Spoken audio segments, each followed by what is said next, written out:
മനസ്സെത്തുന്നിടത്ത് ഭാവവും ഭാവത്തുന്നിടത്ത് രസം ഉണ്ടാവണം. അതാണ് അഭിനയം. ഇത് ഞാൻ പൊളിക്കും. നീ എന്തിനാ തിരുവനന്തപുരത്ത് വന്നേ? ഫ്രണ്ടിനെ കാണാൻ വന്നതാ സർ. പൊളിച്ച് കളിയാക്കുമായിരുന്നു. ഇത് കുറച്ച് കൂടുന്നുണ്ട്. അത് തന്നെ, എന്തിനാ വന്നതെന്ന്? വെറുതെ വന്നതാ സർ. അങ്ങനെ പറഞ്ഞാൽ പറ്റില്ല. നമുക്കൊന്ന് അവളെ പോയി കാണണ്ടേ ചേച്ചി? അഭിനയിക്കാൻ അറിയാൻ പാടില്ലേ? എല്ലാവരുടെയും പോലെ ആഗ്രഹം മാത്രമേ ഉള്ളൂ. എനിക്കറിയില്ല.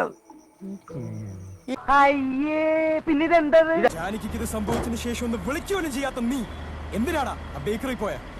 ഇവിടെ അഭിനയം എന്ന് പറഞ്ഞാൽ നാച്ചുറൽ ആയിരിക്കണം. Acting is what reacting. It is behaving, you know. പിന്നെ ഞങ്ങൾ എന്ത് ചെയ്യാനാണ് സർ? ജാനകിക്ക് നീതി ലഭിക്കാതിരിക്കാൻ ഒരു കാരണം സാർ കൂടിയല്ലേ? അപ്പൊ സത്യം ചെയ്യുന്ന സ്ഥലമൊന്നും അല്ലേ സാറേ ഈ കോടതി?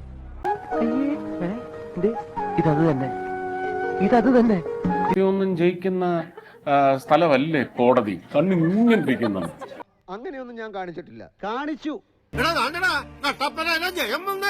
ജയനാവും പോയിട്ട് ജഗ്ഗുമായിട്ടാണല്ലോ നീ തിരിച്ചു വന്നേക്കണത്. മാധവ് എങ്ങനെയുണ്ട്? ജയസ്കയിൽ എനിക്ക് ഡബിങ്ങിന് കണ്ടപ്പോ എനിക്ക് അത്ര തൃപ്തിയല്ലായിരുന്നു. ഓക്കെ, ഇന്ന് എനിക്ക് കണ്ടപ്പോ തോന്നി കുഴപ്പമില്ലല്ലോ. ആ പറഞ്ഞവനെ ഇങ്ങോട്ട് വിളിച്ചോണ്ടാ അടിച്ചവന്റെ കർണക്കുട്ടി ഞാൻ പൊട്ടിക്കും. ഇങ്ങനെയൊക്കെ പറയണേ. പിന്നെ ഞാൻ എങ്ങനെയൊക്കെ പറയണം?